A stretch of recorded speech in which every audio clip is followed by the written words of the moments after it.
और भारत के बीच जो तनाव काफी ज्यादा बढ़ रहा है, उसके पीछे कारण क्या है? सबसे बड़ा सवाल हम आपको बताते हैं। उसके पीछे कारण है वोट बैंक। वोट बैंक की राजनीति के लिए ट्रूडो ये सब कर रहे हैं, लेकिन सबसे बड़ी बात तो ये है कि उनका एक साल भी अभी राजनीति में टिक पाना ठीक नहीं है, क्योंकि आप बखूबी जानते हैं कि वहां पर हालात क्या बने हुए हैं। अगले साल चुनाव होने, लेकिन अभी से हम देख रहे हैं कि ट्रूडो क्या हरकतें कर रहे हैं, क्या बयान देते हैं। इसी से जुड़ी हुई आप इस रिपोर्ट को देखिए।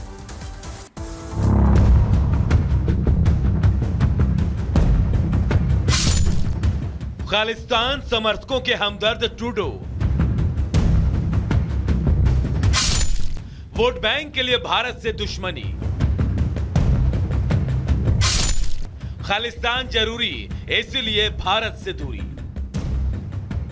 भारत के साथ ट्रूडो की बढ़ती दूरी कोई नई बात नहीं है, लेकिन भारत से दूरी बढ़ाकर ट्रूडो किसके नजदीक होते जा रहे हैं, यह पूरी दुनिया देख चुकी है। ट्रूडो न सिर्फ खालिस्तानी समर्थकों का साथ दे रहे हैं, बल्कि उनकी आड़ में अपना राजनीतिक बचाव भी कर रहे हैं। भारत विरोधी खालिस्तानी समर्थकों के खात्मे से वो कितने दुखी हैं, ये उनकी स्पेशल पुलिस के बयान से भी पता चलता है। So yes, I mean it is targeting the South Asian community, but what we've seen is there's specific targeting of pro-Khalistan elements in Canada, or members of the pro-Khalistan movement. वैसे भी Trudeau का खालिस्तान समर्थकों के प्रति प्यार कितना गहरा है, इसके सबूत तो पूरी दुनिया को वो खुलेआम दे चुके हैं। कई मौकों पर उन्होंने दिखाया कि वो किसके साथ खड़े हैं। The Khalistani elements are in full attack mode. They're taking this as a total victory, you know, and slamming India.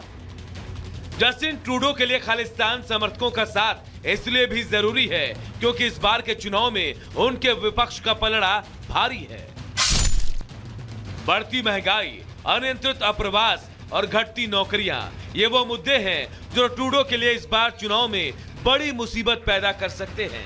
ऐसे में ट्रूडो होने वाले चुनाव से पहले खालिस्तानी मतदाताओं को लुभाना चाहते हैं और इसके लिए उन्हें भारत का विरोध करना भी मंजूर है। गौर करने वाली बात तो ये भी है कि ट्रूडो की मिलीजुली सरकार है। बड़ा स्ट्रॉन्ग कदम है इंडिया के द्वारा।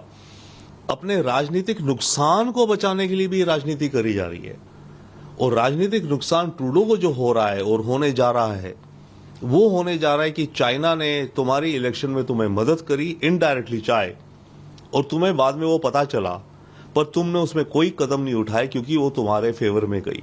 तो ट्रूडो जो कर रहे हैं, राजनीतिक लाभ उठाने के लिए कर रहे हैं। वोट बैंक, भारतीय ओरिजिन के जो हैं खालिस्तानी सपोर्टर्स, उनका वोट लेने के लिए। वोट बैंक के लिए भारत के खिलाफ जाना ट्रूडो के लिए कितनी सफलता लाएगा, ये तो आने वाले चुनाव से ही पता चलेगा। लेकिन बीते 2 चुनाव से ट्रूडो जो प्रदर्शन चुनाव में कर रहे हैं, वो तो इसी तरफ इशारा कर रहा है कि कहीं वो अपनी कुर्सी ना खो दे। शायद यही वजह है कि कुर्सी को बचाने के लिए वो दोस्त को दुश्मन बनाने के लिए भी तैयार हैं। Bureau report, Republic Bharat.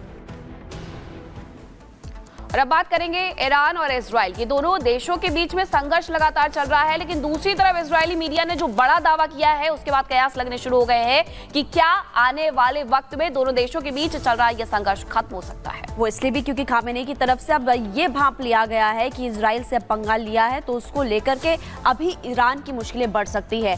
क्या कुछ अपडेट है, आप देखिए इस रिपोर्ट को।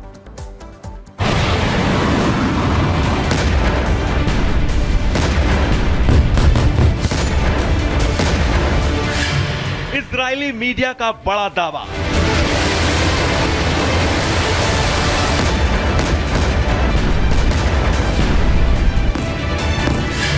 ईरान कर रहा बड़ा इशारा।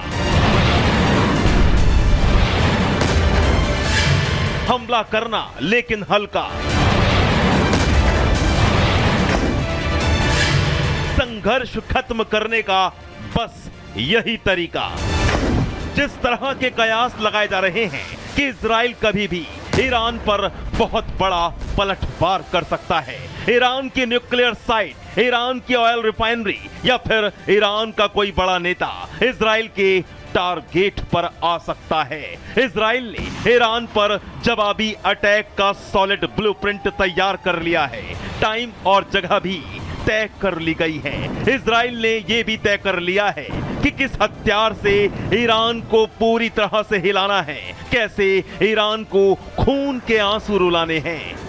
इजराइल 1 अक्टूबर को हुए ईरानी हमले का जवाब देने के लिए पूरी तरह तैयार बैठा है। ईरान की 181 फतह 2 बैलिस्टिक मिसाइल के बदले इजराइल ने ईरान की तरफ अपनी खतरनाक जेरिको 3 बैलिस्टिक मिसाइल का मुंह मोड़ दिया है।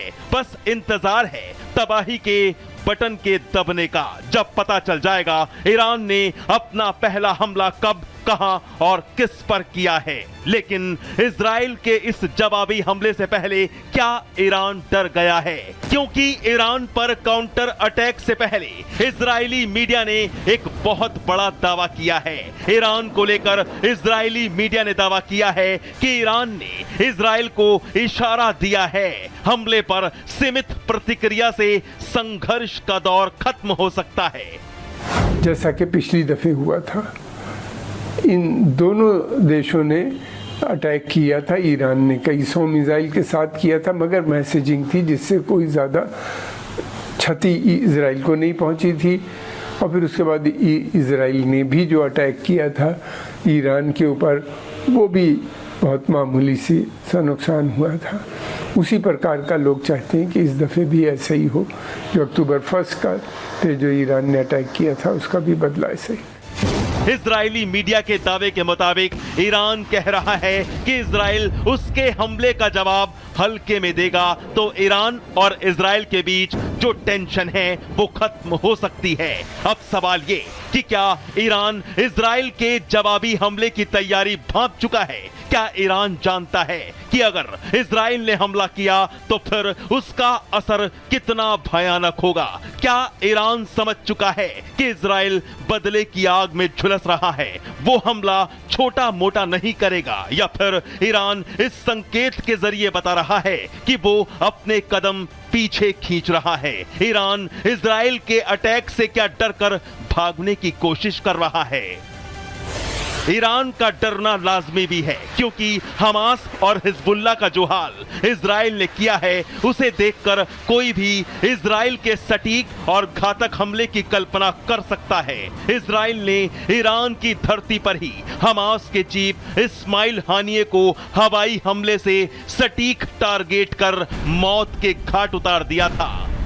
ईरान को कानो कान भनक तक नहीं लगी थी। हमास की रीढ़ इजराइल तोड़ चुका है।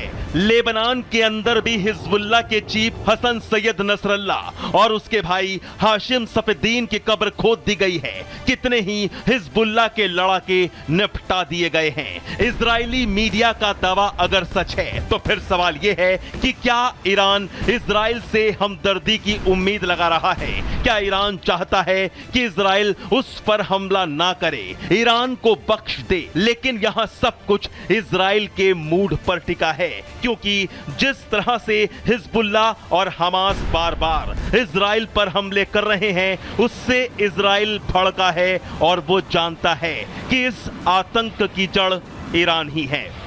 Bureau report, Republic Bharat.